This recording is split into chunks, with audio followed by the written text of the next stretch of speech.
Praise the Lord. இயேசு கிறிஸ்துவின் நாமத்தினாலே யாவருக்கும் ஸ்தோத்திரங்கள். மிகவும் பரபரப்பாக போய்கொண்டிருக்கிற யூடியூப் சேனல்ல ஒரு சம்பவத்தை நீங்க ஒருவேளை அறிந்து கூட இருக்கலாம். ஒரு ஸ்திரீ ஒரு மிருகத்தின் மேல் ஏறி இருக்கிறதை பார்க்கும்படியான ஒரு காட்சி தான் அது. அது என்னன்னு பார்த்தீங்கன்னா, தைவான்ல ஒரு பெண்ணு பார்ப்பதற்கு பாம்பு போல நீளமாக இருக்கிறது. அது தலையின் மேல் ஏறி நின்று பாடல்களை பாடுகிறார்கள். அவங்க ஒரு பாடகர் போல. ஆனா அவங்க எவ்வளோ தூரம் இது பண்ணாலும் அது பார்ப்பதற்கு அப்படியே அச்சு அசலாக பாம்பு போலவே ஒரு மிருகம் போலவா இருக்கிறது.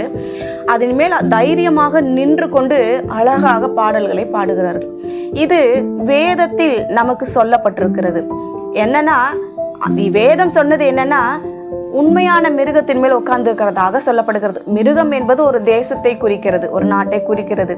ஆனா பாருங்க, இது ஒரு கடைசி கால அடையாளமாக இருக்கலாம் என்று அநேக வேத பண்டிதர்களும் தேவ மனிதர்களும் இதை பார்த்து மிகவும் ஆச்சரியப்பட்டு நிற்கிறார்கள். இதை குறித்து தான் தொடர்ந்து பேசிக்கொண்டு இருக்கிறார்கள்.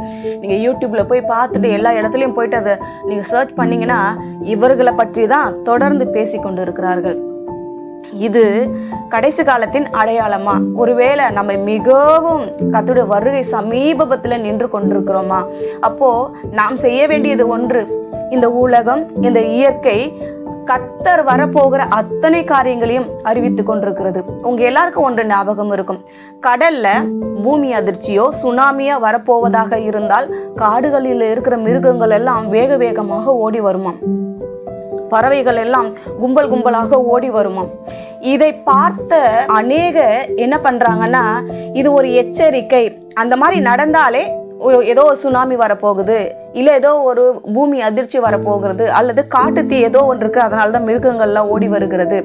கடல்ல கூட பாத்தீங்கன்னா நிறைய மீன்கள் வகைகள் வந்து கடல் ஓரத்துல ஒதுங்குகிறதை நம்ம பார்க்க முடியும். தேவ பிள்ளைகளே, இது போல சில அடையாளங்களை நமக்கு கொடுக்கப்படுகிறது. அப்போ வேதத்தின் சொல்லப்பட்டபடி அந்த வசனம் எங்க இருக்குன்னு நான் உங்களுக்கு வாசித்து காட்ட விரும்புகிறேன்.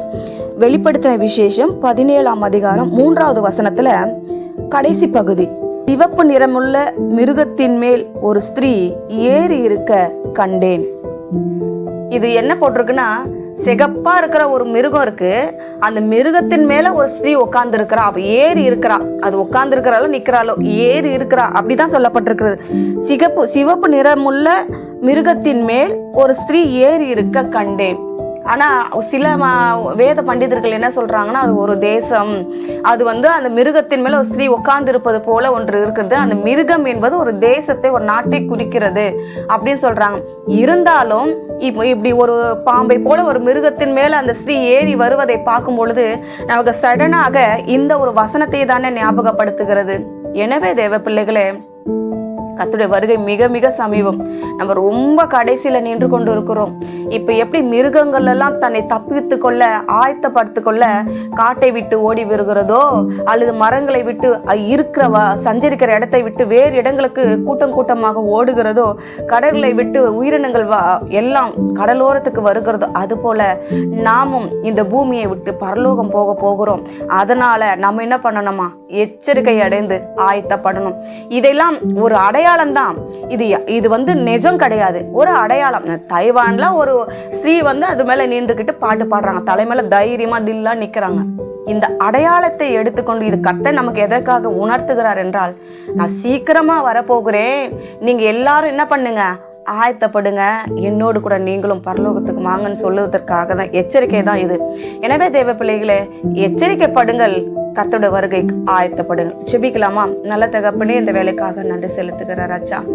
ஸ்திரீன் மேல் அப்பா எஸ்அப்பா அந்த இருக்கிற அந்த காரியத்தை நாங்கள் படிக்கும் பொழுது ராஜா, அந்த மிருகத்தின் மேல் இந்த ஸ்திரீ உட்கார்ந்திருக்கிறார், நிற்கிறார் என்று நாங்கள் பார்க்கும் பொழுது இது கடைசி காலத்துக்கான அடையாளமே அன்றி வேறு ஒன்றும் இல்லை என்று நினைத்து நாங்கள் எங்களை தயார் படுத்திக் கொள்ள எங்களுக்கு கிருபை தாரும்.